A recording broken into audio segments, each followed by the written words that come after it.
Chapter 1. My First Sea Journey. Before I begin my story, I would like to tell you a little about myself. I was born in the year 1632, in the city of York in the north of England. My father was German, but he came to live and work in England. Soon after that, he married my mother, who was English. Her family name was Robinson. So when I was born, they called me Robinson after her. My father did well in his business, and I went to a good school. He wanted me to get a good job and live a quiet, comfortable life. But I didn't want that. I wanted adventure and an exciting life. I want to be a sailor and go to sea, I told my mother and father. They were very unhappy about this. Please don't go, my father said. You won't be happy, you know. Sailors have a difficult and dangerous life. And because I loved him, and he was unhappy, I tried to forget about the sea. But I couldn't forget. And about a year later, I saw a friend in town. His father had a ship, and my friend said to me, "We're sailing to London tomorrow. Why don't you come with us?" And so, on September the 1st, 1651, I went to Hull, and the next day we sailed for London. But a few days later, there was a strong wind. The sea was rough and dangerous, and the ship went up and down, up and down. I was very ill and very afraid.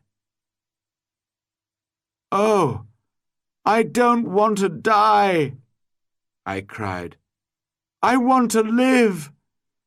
If I live, I'll go home and never go to sea again." The next day, the wind dropped, and the sea was quiet and beautiful again.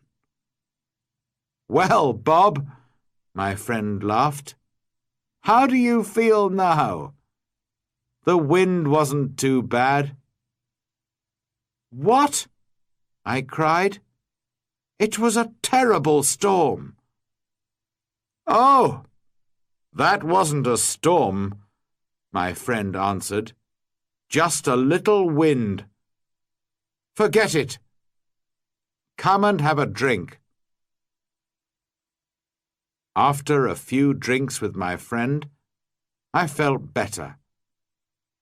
I forgot about the danger and decided not to go home. I didn't want my friends and family to laugh at me. I stayed in London for some time, but I still wanted to go to sea. So, when the captain of a ship asked me to go with him to Guinea in Africa, I agreed. And so I went to sea for the second time. It was a good ship, and everything went well at first, but I was very ill again. Then, when we were near the Canary Islands, a Turkish pirate ship came after us. They were famous thieves of the sea at that time. There was a long, hard fight, but when it finished, we and the ship were prisoners. The Turkish captain and his men took us to Salih in Morocco. They wanted to sell us as slaves in the markets there. But in the end, the Turkish captain decided to keep me for himself and took me home with him. This was a sudden and terrible change in my life. I was now a slave, and this Turkish captain was my master.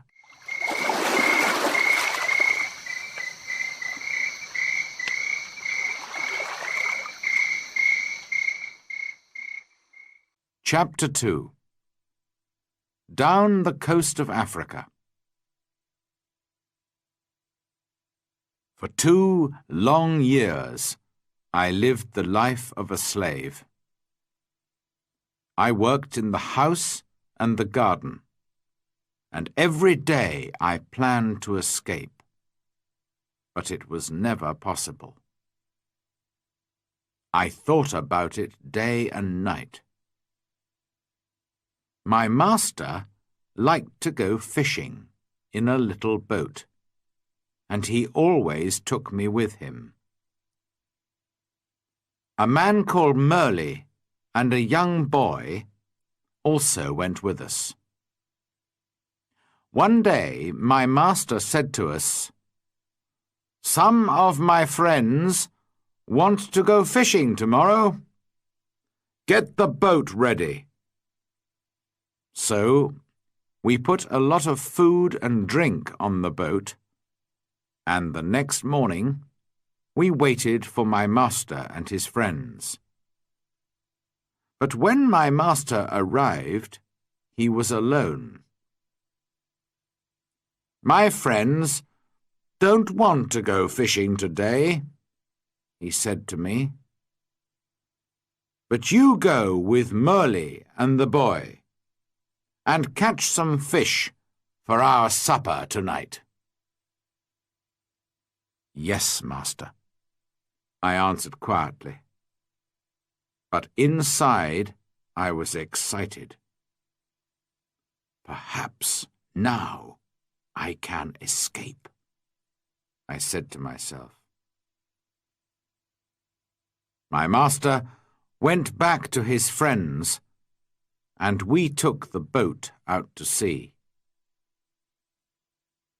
For a time we fished quietly, and then I moved carefully behind Merle and knocked him into the water. "Swim!" I cried. "Swim to the shore!" My master liked to shoot seabirds, and so there were guns on the boat. Quickly, I took one of these guns. Merle was swimming after the boat, and I shouted to him, "Go back to the shore! You can swim there. It's not too far. I won't hurt you, but if you come near the boat, I'll shoot you through the head." So Merle turned and swam back to the shore as quickly as he could. Then I said to the boy, "Zuri, if you help me, I'll be a good friend to you. If you don't help me, I'll push you into the sea too." But Zuri was happy to help me. "I'll go all over the world with you," he cried. I wanted to sail to the Canary Islands, but I was afraid to go too far from the shore. It was only a small boat, and so we sailed on south for some days. We had very little water, and it was dangerous country here, with many wild animals. We were afraid, but we often had to go on shore to get more water. Once I used a gun to shoot a wild animal. I don't know what animal it was, but it made a good meal. For about 10 or 12 days, we sailed on south, down the coast of Africa. Then, one day, we saw some people on the shore. Strange, wild people, who did not look friendly. By now, we had very little food, and we really needed help. We were afraid, but we had to go on shore. At first, they were afraid of us too. Perhaps white people never visited this coast. We did not speak their language, of course, so we used our hands and faces to show that we were hungry. They came with food for us, but then they moved away quickly. We carried the food to our boat, and they watched us. I tried to thank them, but I had nothing to give them. Just then, 2 big wild cats came down to the shore from the mountains. I think they were leopards. The people were afraid of these wild cats, and the women cried out.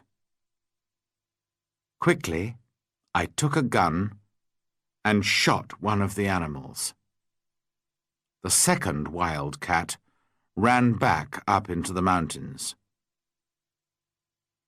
Guns were new to these African people, and they were afraid of the loud noise and the smoke.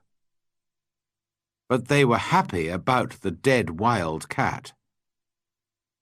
I gave them the meat of the dead animal, and they gave us more food and water. We now had a lot of food and water, and we sailed on. 11 days later, we came near the Cape Verde Islands. We could see them, but we couldn't get near because there was no wind. We waited. Suddenly, Zuri called to me, "Look, a ship!" He was right. We called and shouted and sailed our little boat as fast as we could. But the ship did not see us. Then I remembered the guns which made a lot of smoke. A few minutes later, the ship saw us and turned. When we were on the ship, the Portuguese captain listened to my story. He was going to Brazil and agreed to help me, but he wanted nothing for his help. "No," he said when I tried to pay him. "Perhaps one day someone will help me when I need it." But he gave me money for my boat and for Zuri too. At first, I did not want to sell Zuri as a slave, after all our dangerous adventures together. But Zuri was happy to go to the captain. And the captain was a good man. "In 10 years' time," he said, "Zuri can go free." When we arrived in Brazil 3 weeks later, I said goodbye to the captain and Zuri, left the ship, and went to begin a new life.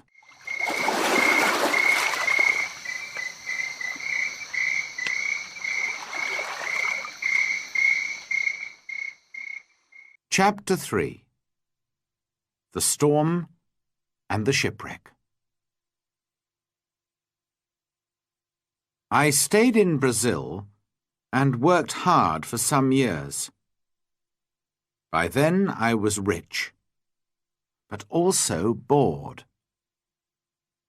One day, some friends came to me and said, "We're going to Africa to do business. Why don't you come with us? We'll all be rich after this journey." How stupid I was. I had an easy, comfortable life in Brazil, but of course I agreed. And so, in 1659, I went to sea again. At first, all went well.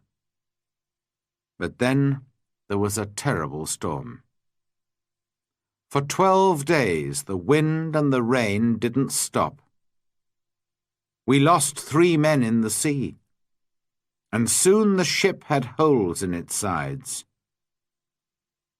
"We're all going to die this time," I said to myself.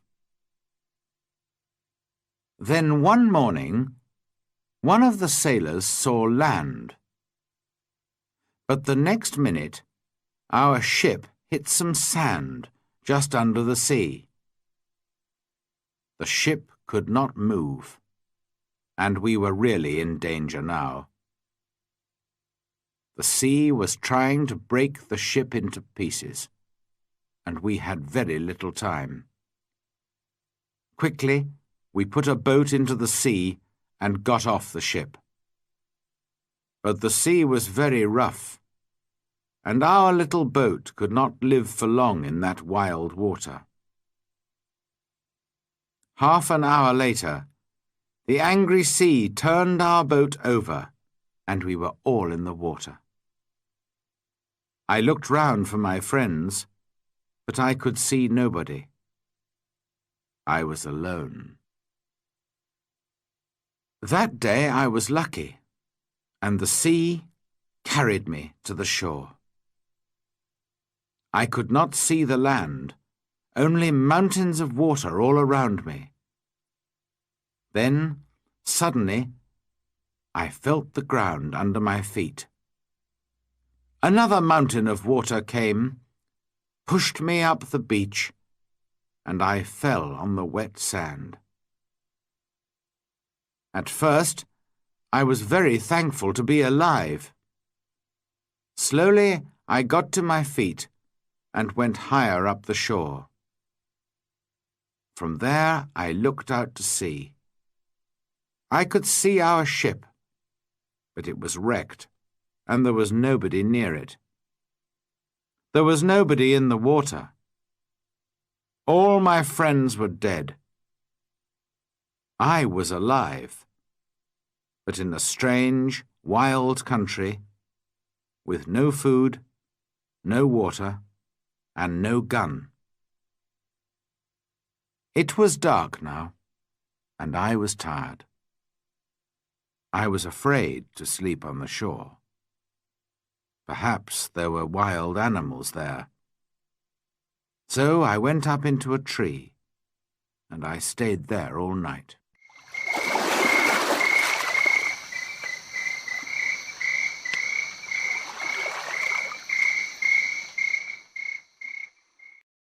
Chapter 4. A New Life on an Island. When day came, the sea was quiet again. I looked for our ship, and to my surprise, it was still there, and still in one piece. "I think I can swim to it," I said to myself. So I walked down to the sea, and before long I was at the ship and was swimming round it. But how could I get onto it? In the end, I got in through a hole in the side, but it wasn't easy. There was a lot of water in the ship, but the sand under the sea was still holding the ship in one place. The back of the ship was high out of the water, and I was very thankful for this, because all the ship's food was there. I was very hungry, so I began to eat something at once. Then I decided to take some of it back to the shore with me. But how could I get it there? I looked around the ship, and after a few minutes, I found some long pieces of wood. I tied them together with rope. Then I got the things that I wanted from the ship. There was a big box of food, rice and salted meat and hard ship's bread. I also took many strong knives and other tools, the ship's sails and ropes, paper, pens, books, and 7 guns. Now I needed a little sail from the ship, and then I was ready. Slowly and carefully, I went back to the shore. It was difficult to stop my things from falling into the sea, but in the end, I got everything onto the shore. Now I needed somewhere to keep my things. There were some hills around me, so I decided to build myself a little house on one of them. I walked to the top of the highest hill and looked down. I was very unhappy, because I saw then that I was on an island. There were 2 smaller islands a few miles away, and after that, only the sea. Just the sea, for mile after mile after mile. After a time, I found a little cave in the side of a hill. In front of it, there was a good place to make a home. So I used the ship's sails, rope, and pieces of wood. And after a lot of hard work, I had a very fine tent. The cave at the back of my tent was a good place to keep my food, and so I called it my kitchen. That night, I went to sleep in my new home. The next day, I thought about the possible dangers on the island. Were there wild animals? And perhaps wild people, too, on my island? I didn't know, but I was very afraid. So I decided to build a very strong fence. I cut down young trees and put them in the ground, in a half circle around the front of my tent. I used many of the ship's ropes too, and in the end my fence was as strong as a stone wall. Nobody could get over it, through it, or round it. Making tents and building fences is hard work. I needed many tools to help me. So I decided to go back to the ship again and get some more things. I went back 12 times, but soon after my 12th visit, there was another terrible storm. The next morning, when I looked out to sea, there was no ship. When I saw that, I was very unhappy. Why am I alive? And why are all my friends dead? I asked myself.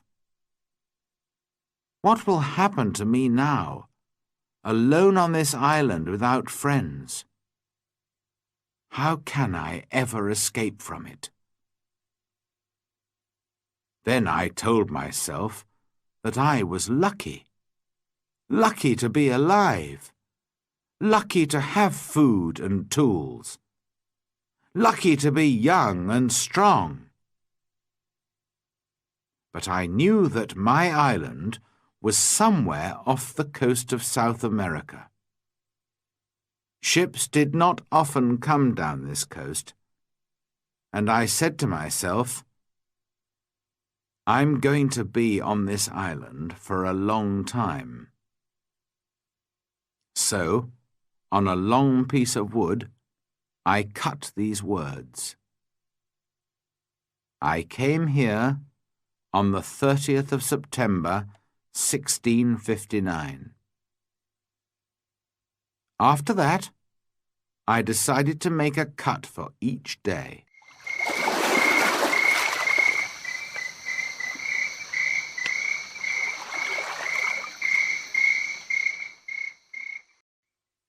Chapter 5. Learning to Live Alone.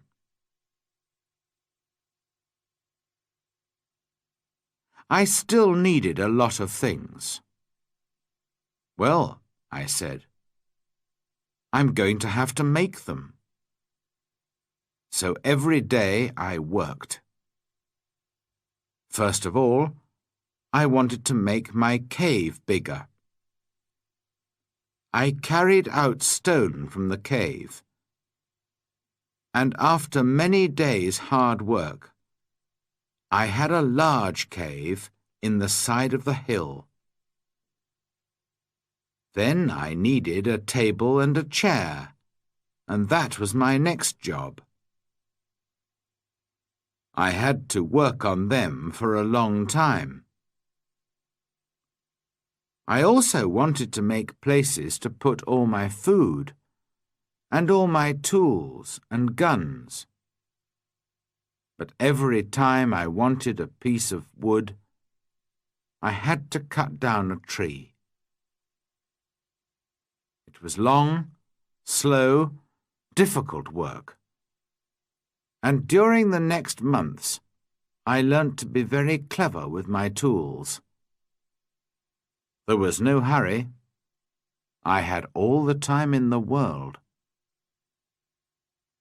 I also went out every day, and I always had my gun with me. Sometimes I killed a wild animal, and then I had meat to eat. But when it got dark, I had to go to bed because I had no light. I couldn't read or write because I couldn't see. For a long time, I didn't know what to do.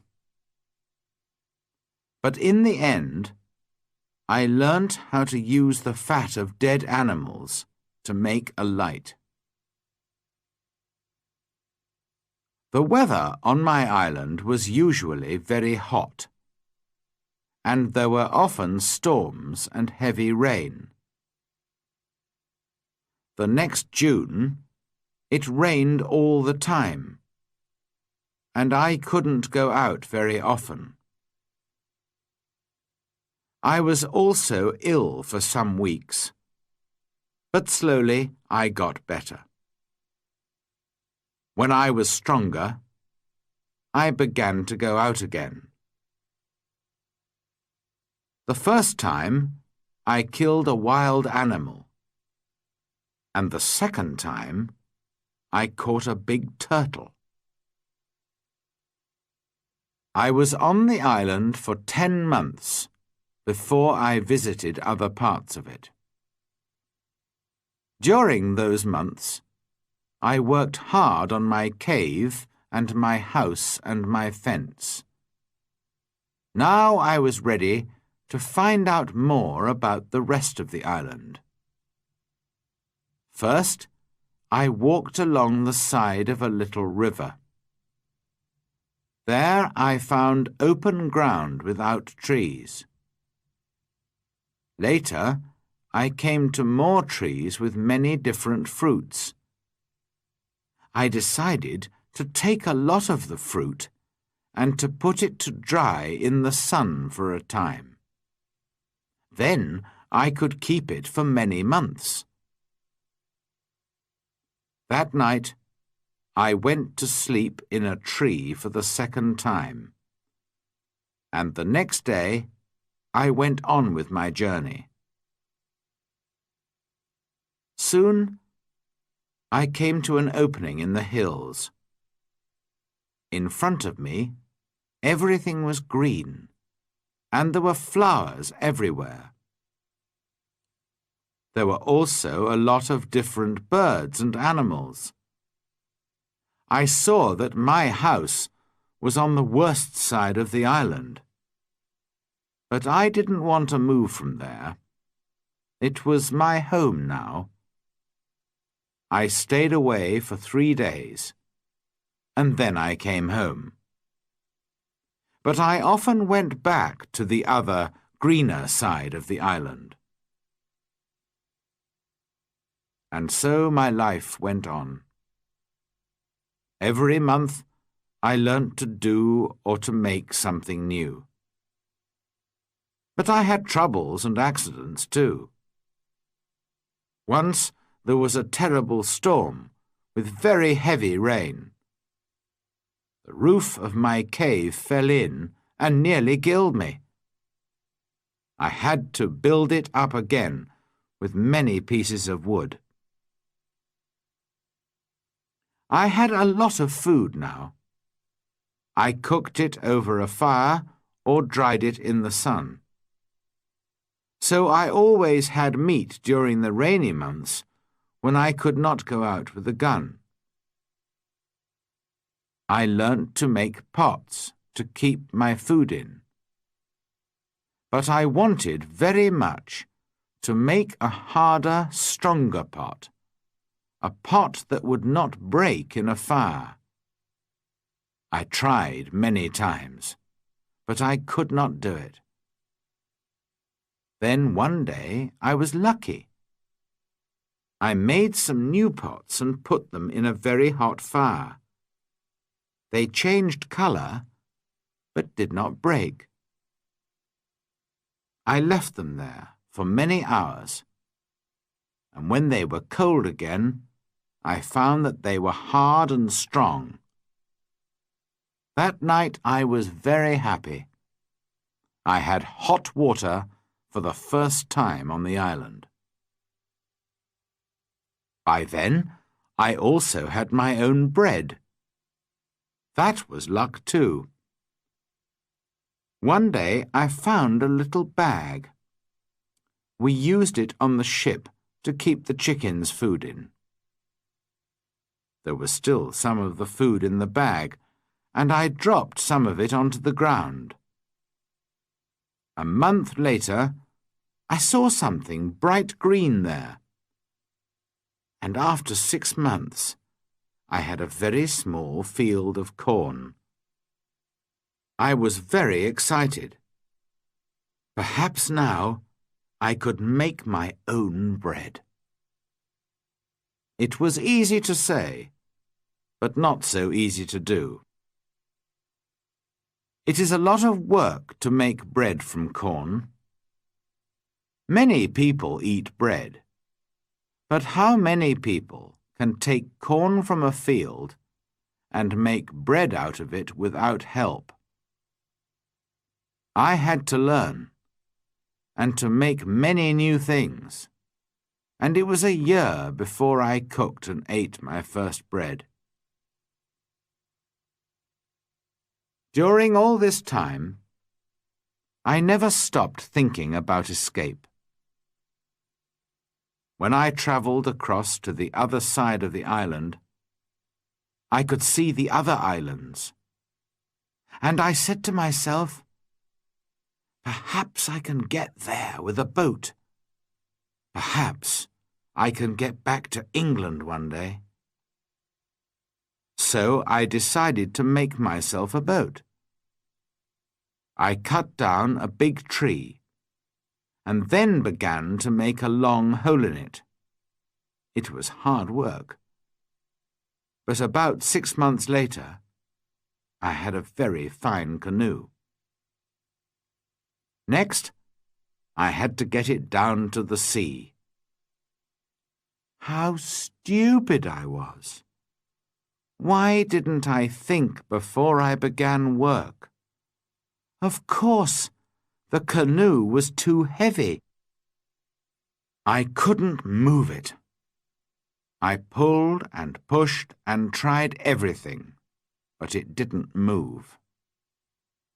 I was very unhappy for a long time after that. That happened in my 4th year on the island. In my 6th year, I did make myself a smaller canoe, but I did not try to escape in it. The boat was too small for a long journey, and I did not want to die at sea. The island was my home now, not my prison, and I was just happy to be alive. A year or 2 later, I made myself a second canoe on the other side of the island. I also built myself a second house there, and so I had 2 homes. My life was still busy from morning to night. There were always things to do or to make. I learnt to make new clothes for myself from the skins of dead animals. They looked very strange, it is true, but they kept me dry in the rain. I kept food and tools at both my houses, and also wild goats. There were many goats on the island, and I made fields with high fences to keep them in. They learnt to take food from me, and soon I had goat's milk to drink every day. I also worked hard in my cornfields, and so many years went by.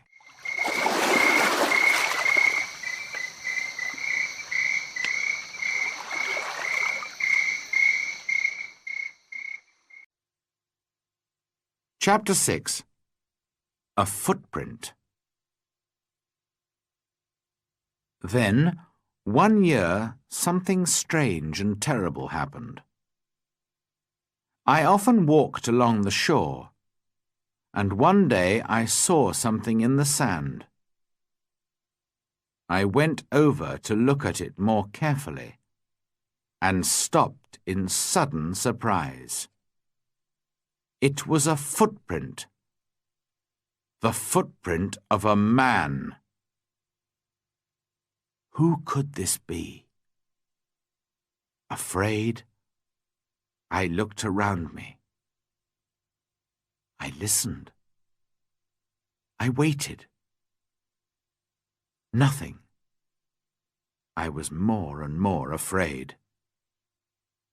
Perhaps this man was one of those wild people who killed and ate other men. I looked everywhere, but there was nobody, and no other footprint. I turned and hurried home. There's someone on my island, I said to myself. Perhaps he knows about me. Perhaps he's watching me now, from behind a tree. Perhaps he wants to kill me. That night, I couldn't sleep. The next day, I got all my guns ready, and I put more wood and young trees around my house. Nobody could see me now. But after 15 years alone on the island, I was afraid. and I did not leave my cave for 3 days. In the end, I had to go out to milk my goats. But for 2 years I was afraid. I stayed near my home, and I never used my guns because I didn't want to make a noise. I could not forget the footprint, but I saw and heard nothing more. And slowly I began to feel happier. One day, a year later, I was over on the west side of the island. From there I could see the other islands, and I could also see a boat far out to sea. If you have a boat, I thought, it's easy to sail across to this island. Perhaps that explains the footprint. It was a visitor from one of the other islands. I began to move more freely around the island again, and built myself a third house. It was a very secret place in a cave. No wild man will ever find that, I said to myself. Then one year, something happened which I can never forget.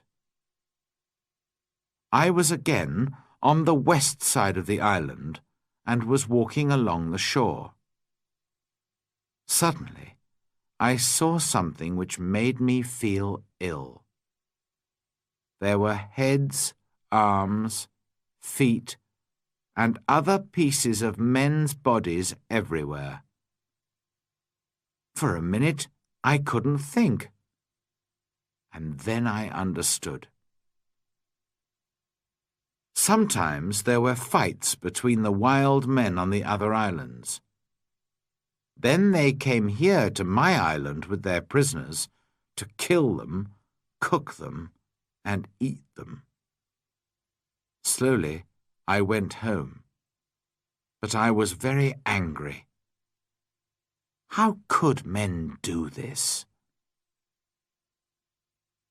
For many months, I watched carefully for the smoke from fires, but I didn't see anything.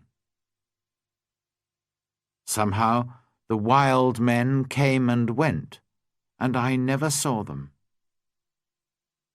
I was angry and afraid. I wanted to shoot them all. But there were many of them, and only one of me. Perhaps I can shoot 2 or 3, I said to myself. But then they will kill and eat me. Then, one morning in my 23rd year on the island, I was out in my fields, and I saw the smoke from a fire.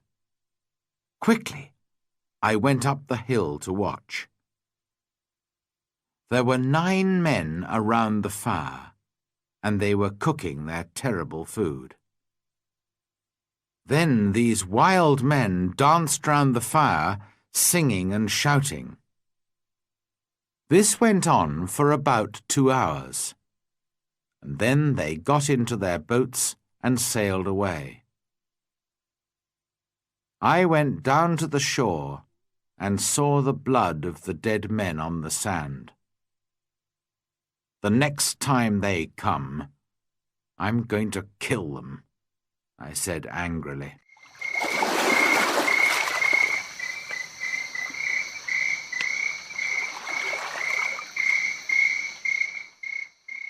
Chapter 7. Man Friday. For 2 years, I never went anywhere without my gun. I felt lonely and afraid, and had many sleepless nights. One night, there was a very bad storm. and I thought I heard the sound of guns out at sea. The next morning, I looked out and saw a ship. It was lying on its side not far from the shore.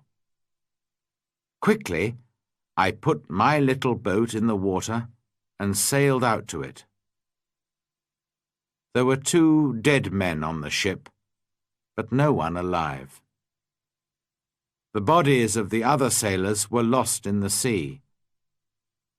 I took some clothes and tools, and also a box of Spanish gold and silver money.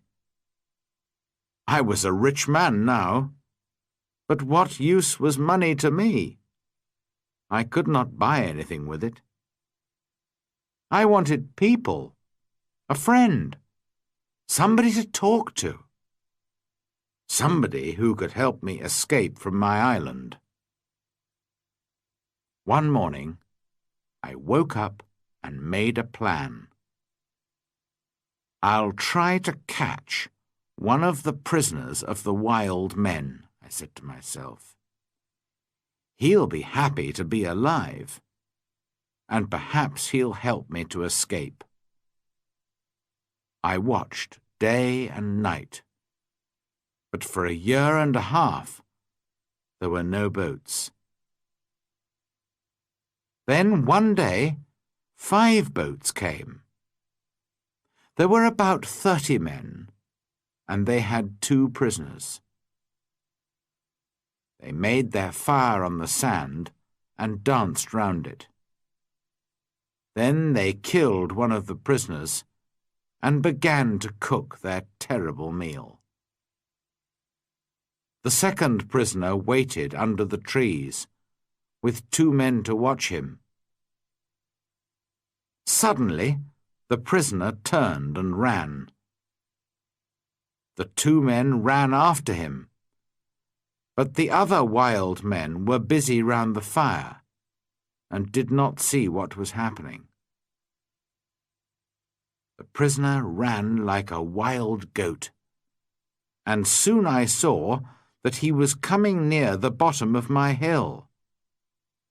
As fast as I could, I ran down the hill and jumped out of the trees between the prisoner and the 2 wild men. I hit the first man with the wooden end of my gun, and he fell down, but I had to shoot the second man. The poor prisoner did not move. He was afraid of the noise of my gun. I called to him and tried to show him that I was friendly. Slowly, he moved nearer to me. But just then, the first wild man began to get up from the ground. Then the prisoner spoke, and I understood that he wanted my sword. How happy I was to hear words again. I gave him my sword, and at once he cut off the head of his enemy. Hurriedly, we hid the dead bodies under some leaves, and then left quickly. I took my prisoner to my secret cave on the other side of the island, and gave him food and drink. After that, he went to sleep. He was a fine young man, about 25 years old, tall and well-built, with a kind face and a nice smile. He had a brown skin, black hair, bright eyes, and strong white teeth. I decided to give him the name of Man Friday, because I first saw him on a Friday. When he woke up in the morning, he ran out to me. I was milking my goats in the field, and he got down on the ground and put his head near my foot. I understood that he was thanking me, and I tried to show him that I was his friend. I began to teach him to speak English, and soon he could say his name, master, and yes and no. How good it was to hear a man's voice again. Later that day, we went back to my first house. We went carefully along the beach, but there were no boats and no wild men. Just blood and bones all over the sand. I felt ill, but Friday wanted to eat the pieces of men's bodies which were still on the ground. I showed him that this was terrible for me, and he understood. When we got to my house, I gave Man Friday some trousers, and I made him a coat and a hat. He liked his new clothes very much. Then I made him a little tent to sleep in. But for a few weeks, I always took my gun to bed with me. Perhaps Friday was still a wild man, and would try to kill me in the night. At first, Friday was very afraid of my gun. Sometimes he talked to it and asked it not to kill him. Friday was a quick learner, and his English got better day by day. He helped me with the goats and with the work in the cornfields, and soon we were good friends. I enjoyed teaching him, and most of all, having a friend to talk to.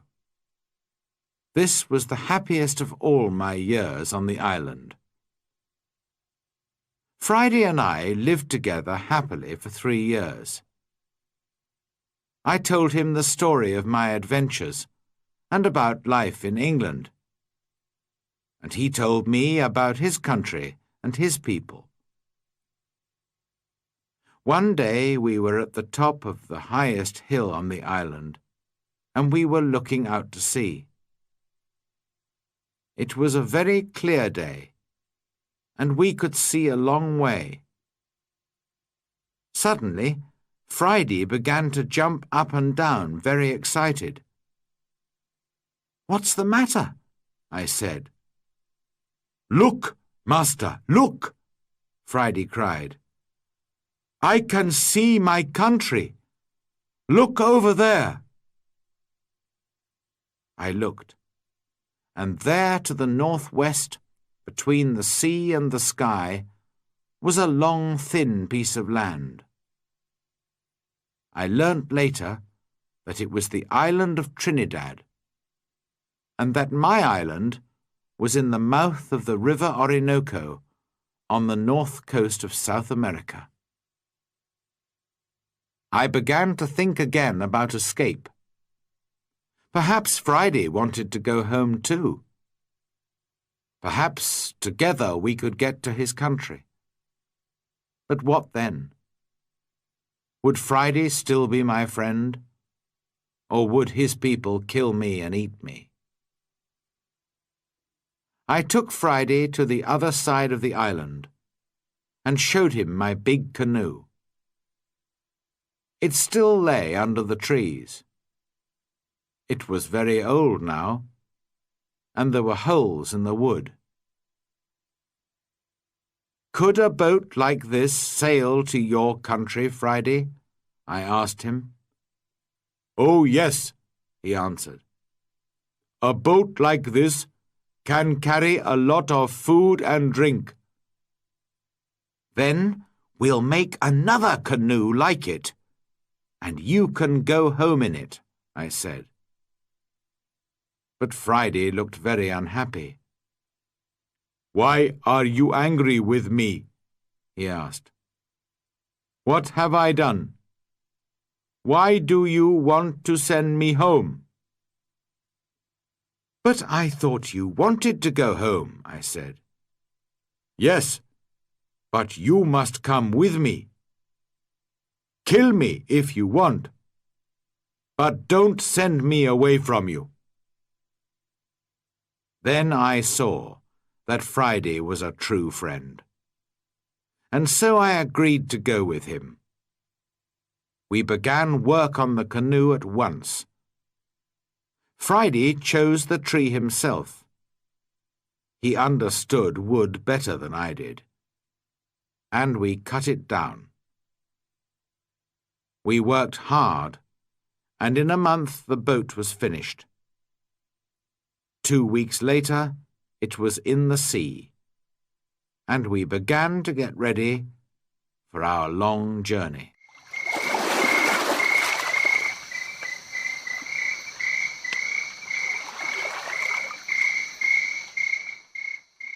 Chapter 8. Escape from the Island. I was now in my 27th year on the island, and I did not want to be there for another year. We worked hard to get the corn in and to make a lot of bread. We had dried fruit and salted meat and big pots to keep water in. One evening, Friday went out to look for a turtle for meat and eggs. But in less than an hour he was back, and he looked very afraid. "Master! Master!" he cried. "There's a great ship near the island, and men are coming to the shore in a boat." I jumped up and ran with him down to the shore. To my great surprise, I saw that it was an English ship. But why was it here? English ships never came this way. Perhaps they were pirates. "Don't let them see you, Friday," I called. "We'll hide in the trees and watch." There were 11 men in the boat, but 3 of them were prisoners. Their arms were tied with rope, but their legs were free and they could walk. The other sailors pushed the 3 prisoners up the beach, laughing and shouting and hitting them. Then some of them sat down on the sand and began to drink. Others walked away to look at the island, and 2 men stayed to watch the boat. The 3 prisoners walked slowly along the beach and sat down under a tree not far from us. They looked very unhappy. Very quietly, I came up behind them through the trees and called out to them in English. "Don't be afraid," I said. "I'm an Englishman. Perhaps I can help you." The 3 men turned and looked at me. They did not answer at once. They were too surprised. Perhaps they thought I was a wild man myself, in my strange homemade clothes of animal skins, and with my long hair and beard. Then the oldest man spoke. "I am the captain of that ship," he said, "and these 2 men are my first and second officers. Last night there was a mutiny, and the seamen took the ship from me. Now they're going to leave the 3 of us here to die on this island." "Do these mutineers have guns?" "Only 2, he answered, "and they've left those on the boat." "All right," I said. "We'll fight them. But if we get your ship back for you, you must take me back to England."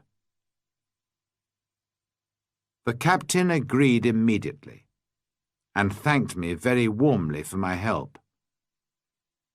Friday ran back to my house to get all the guns, and the captain and I made a plan. The first part was easy, because the seamen were not ready for a fight. We shot the 2 men at the boat, and the captain shot another man. This man, Tom Smith, was the worst of them all, and he began the mutiny on the ship. Then the captain talked to the other 5 men, and they agreed to help him. They did not really want to be mutineers, but they were afraid of Tom Smith. "Now," I said to the captain, "we must get back your ship. How many men are on it?"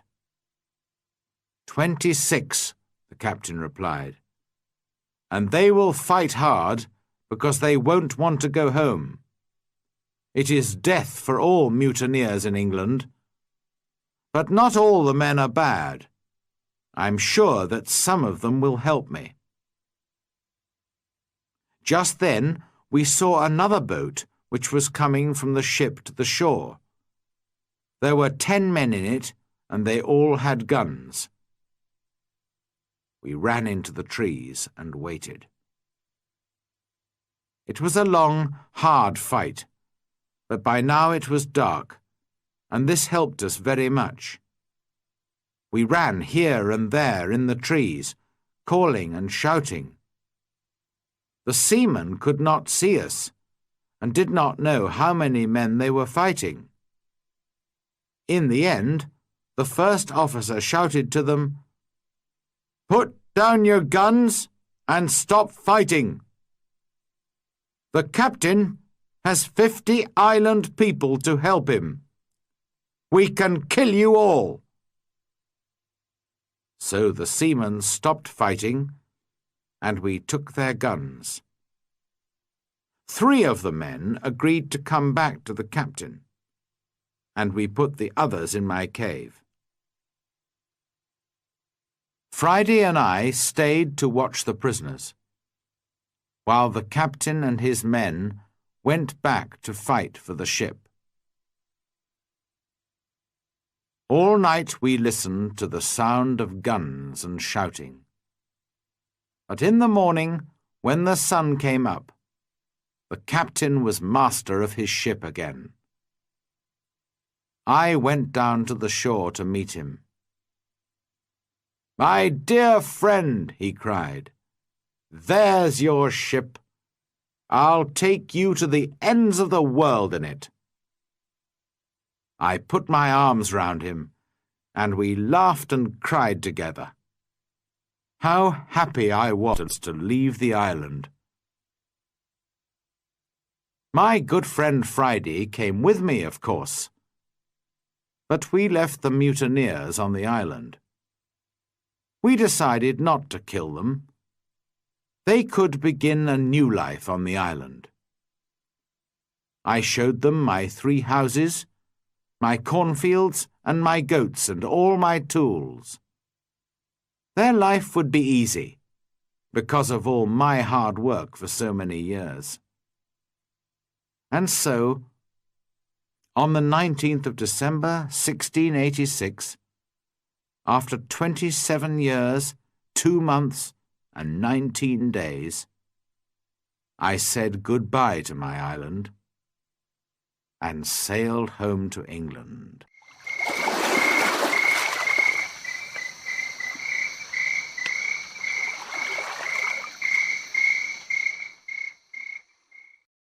Chapter 9. Home in England. When I came back to England, I felt like a stranger in the country. Many things were different, and not many people remembered me.